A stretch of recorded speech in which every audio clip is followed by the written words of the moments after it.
laba markaan isu nimaado waxaa la isku canaantaa Soomaali baa nasuulaysa anaga suuqayna maxaan sheegnaa maxaa loo sheegi Soomaali 2016 waa la gaaray war baa laga suugayaa warkiina insha Allah inuu naga soo bixi doono aad baan ugu mahadcelinayaa ra'iisul wasaaraha iyo madaxweyne Shariif Xasan madaxweynaha Shariif kana iyo تعادل يسير لجتاه إن شاء الله رماس نوار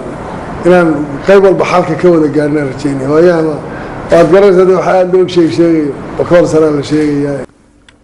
سلام كديم هذه لا إسكلا وهم هذا لنا رجارة رنتي أرنتان وكواد هذا الناي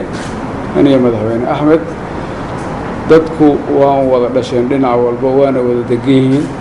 waxay alla kala tabana waa jiraan roon waa la iga badsaday waa la ibadiyay iyo waa la igu yareeyay iyo wax badan waa iska jiraan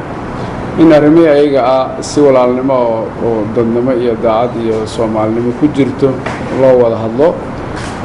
intii karaanka nagana aniga madaxweynaha waxaan ballan qaadnay inaan anaga dadka intaan dejin karna aan dejino oo wada hadalkana si dhab ah laga dhigo